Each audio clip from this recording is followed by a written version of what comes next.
అమ్మ మీ పేరు? నా పేరు నంబూరు భూలక్ష్మి అండి. ఎక్కడి నుండి వచ్చారమ్మా? అబ్రాజ్పాలెం తుళ్ళూరు మండలం నుంచి వచ్చానండి.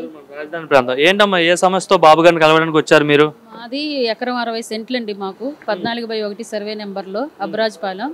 అయితే 148 సెంట్లు అమ్మాము. 12 సెంట్లు మా పూర్వీకుల సమాధులు ఉన్నాయి అని చెప్పేసి మేము అట్టు పెట్టుకున్నాము. దాన్ని రాజధాని ఇప్పుడు పూలింగ్ ఆ టైంలో పూలింగ్కి ఇవ్వమని చెప్పేసి మాకు కాల్ వచ్చింది. మేము ఇచ్చాము.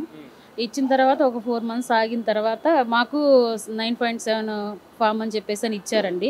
కూలింగ్ తీసుకొని 2 సెంట్లు ఫ్లాట్ అలౌట్ అయిందని చెప్పని అన్నారు. తర్వాత ఒక 4 మంత్స్ తర్వాత మీ భూమి ఎక్కడ రికార్డుల్లో దాఖలు అయినట్లేదు అని చెప్పేసి అన్నారు. తర్వాత సిఆర్డి వాళ్ళని కలవగా అన్రిజిస్టర్డ్ డాక్యుమెంట్ మీద మీరు పలానా మట్టిగుంట నరసింహరావు అనే అతనికి అమ్మేశారని చెప్పేసి చెప్పారండి. అయితే తర్వాత మీ దగ్గర ఉన్న డాక్యుమెంట్స్ తీసుకొస్తే ఒకసారి చూద్దామని చెప్పారండి. తీసుకొచ్చి చూపించాను వాళ్ళకి. సిఆర్డి వాళ్ళు పట్టించుకోలేదు. ఎంఆర్ఓ గారు ఆఫీస్కి వెళ్ళమన్నారు, అక్కడ పట్టించుకోలేదు. మాకైతే ఎలాంటి న్యాయం జరగలేదండి. తర్వాత మళ్ళీ వైసీపీ ప్రభుత్వం వచ్చిన తర్వాత నందిగం సురేష్ గారు అనే ఆయన దగ్గరికి 3 సంవత్సరాలు తిరిగాను. ఎంపీ నందిగం సురేషా? అవునండి, తిరిగాను. వాళ్ళ పిఏకి కూడా ఒక 20,000 రూపాయల డబ్బులు కూడా ఇచ్చున్నాను. నేను ఇచ్చాను. ఏం చెప్పారని పని చేస్తామని చెప్పారా? డబ్బులు ఇస్తే డబ్బులు పని చేస్తామని చెప్పారండి. డబ్బులు ఇస్తే పిఏ పేరు రాజేంద్ర అండి. నందిగం సురేష్ గారు ఉంటారు ఆయన. అవునండి. ఒక 20,000 రూపాయలు నువ్వు అమౌంట్ తీసుకొని వస్తే నేను చేసి పెడతానన్నారు. అమౌంట్ కూడా ఇచ్చున్నానండి. 3 సంవత్సరాలు నేను తిరిగి కనీసం కాళ్ళు పట్టుకున్నంత పని కూడా చేశాను. నా పరిస్థితి బాగలేదు. చెప్పారా మీరు అప్పుడు ఎంపీ గారు? చెప్పానండి. ఆయన ఏమన్నాడు? చేస్తామమ్మా అని చెప్పేసి అని అన్నారు.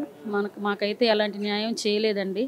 ఇప్పుడైతే బాబు గారి దగ్గరకు వచ్చాము, అర్జీ ఇచ్చాము. ఈ రోజున మాకు న్యాయం చేసేలా 9 సంవత్సరాల నుంచి తిరుగుతున్నానండి దీనికి. ఈ 5 ఏళ్లలో అయితే మటుకు అప్పుడైతే కొంచెం మామూలుగానే తీసుకున్నారు కదా అనుకున్నాను.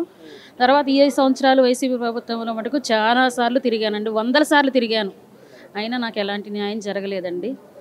దయచేసి ఇప్పుడు ఏమనిపించింది మరి? బాబు గారిని కలిసారు కదా, న్యాయం జరుగుతుంది అనిపించిందా, లేదంటే ఇప్పుడు కూడా జరగదు అనిపిస్తుంది? ఆయన చూస్తేనే నాకు న్యాయం జరుగుతుందేమో అనుకున్నాను. ఆయన కలిశాను. నాకు ఎట్టి పరిస్థితుల్లో ఆయన న్యాయం చేస్తానమ్మా. ఏం మాట్లాడారు మీతో ఆయన? చెప్పాను, సార్ ఇలా జరిగింది సార్, నేను తిరుగుతున్నాను సార్ ఇన్ని సంవత్సరాల నుంచి, నాకు ఖచ్చితంగా న్యాయం జరిగేలా చేయండి సార్ అని చెప్పాను.